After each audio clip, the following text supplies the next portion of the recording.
Brought to you by Agilus Diagnostics.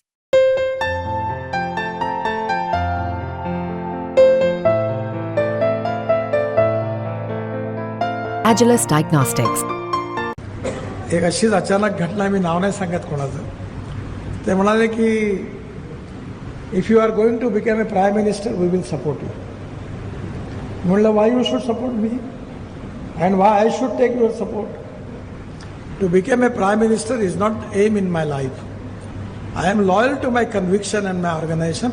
I am not going to compromise for any post because my conviction ये मेरे लिए सर्वोपरि है.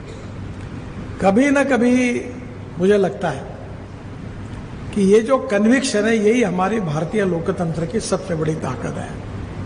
और आज पत्रकारिता में आप सब लोगों ने जो लोकतंत्र का चौथा स्तंभ करके कहा गया कि जुडिशरी,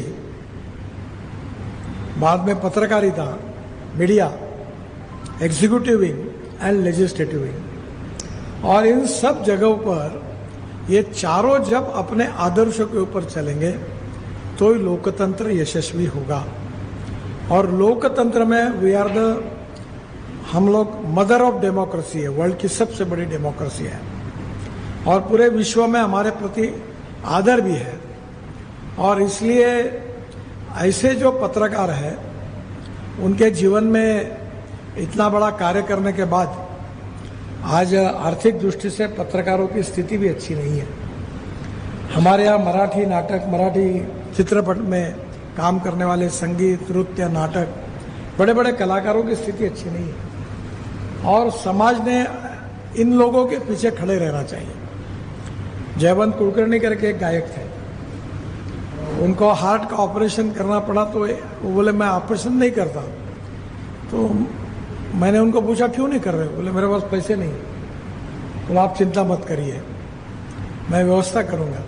श्रीनिवास खड़े करके मराठी में बहुत बड़े संगीतकार थे, हार्ट का ऑपरेशन नहीं कर पा रहे थे. जब उनके ऑपरेशन करने की जिम्मेदारी मैंने ली तब उनका ऑपरेशन हुआ. तो पत्रकारों के लिए भी ये समस्या है कि जो जीवन में व्रतस्थ रूप में काम करते हैं उनके जीवन की रिटायरमेंट के बाद उनको आर्थिक दृष्टि से कोई अच्छा समर्थन नहीं मिलता.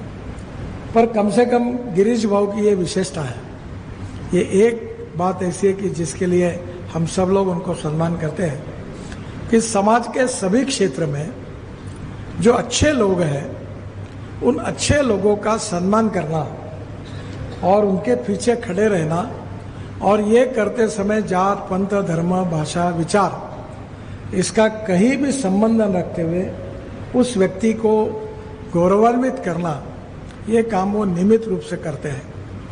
कला के क्षेत्र है, पत्रकारिता का क्षेत्र है, नाट्य कलावंत है, साहित्यिक है, कवि है, ऐसे सब लोगों का वो सत्कार करते रहे. और इसलिए मुझे बहुत खुशी है कि ऐसे लेजिटिमेट, जुनाइन ऐसे 4 पत्रकारों का आज सत्कार हुआ है.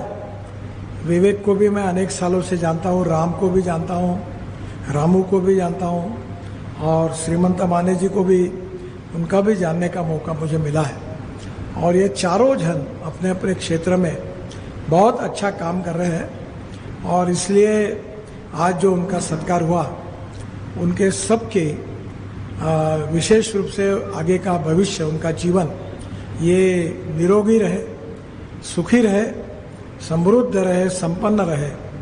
और उनके जीवन में जो उन्होंने लिखा है, लोकतंत्र को मजबूत किया है, उसके लिए हम सब की ओर से उनको बहुत बहुत धन्यवाद देते हैं, उनका अभिनंदन करते हैं. और उनकी पत्रकारिता के सामने हम निश्चित उनके अनुबाल हैं. इनके सबके जीवन में ये एक यशस्वी पत्रकार के रूप में रहे. इनके जीवन का जो अनुभव है ये जब ये नए लोगों को बताएंगे और उसमें पढ़ाएंगे तो नागपुर के पत्रकार विश्व में एक पत्रकारिता में गुणात्मक विकास होगा. और इसके लिए आप जरूर इसका उपयोग करिए. यह एक नागपुर करके नाते मेरा उनसे अनुरोध है. और निश्चित रूप से ये कंट्रीब्यूशन में आवश्यकता होगी तो इंस्टीट्यूट ऑफ यूनिवर्सिटी से जर्नलिज्म का डिप्लोमा भी लीजिए आप. पर आप सब लोगों का अनुभव ये भविष्य के पत्रकारों को लोकतंत्र के दृष्टि से और कैपेबल बनाएगा। और तो राहुल भी राइट इंफॉर्मेशन के बारे में भी उनकी जानकारियां हैं। तो मुझे लगता है कि ये जो पब्लिक इंटरेस्ट और लोकतंत्र के इंटरेस्ट के जो विषय है, ये इन नए लोगों तक अगर ठीक प्रकार से जाएंगे और वो प्रशिक्षित होंगे तो लोकतंत्र को गुणात्मक परिवर्तन होगा।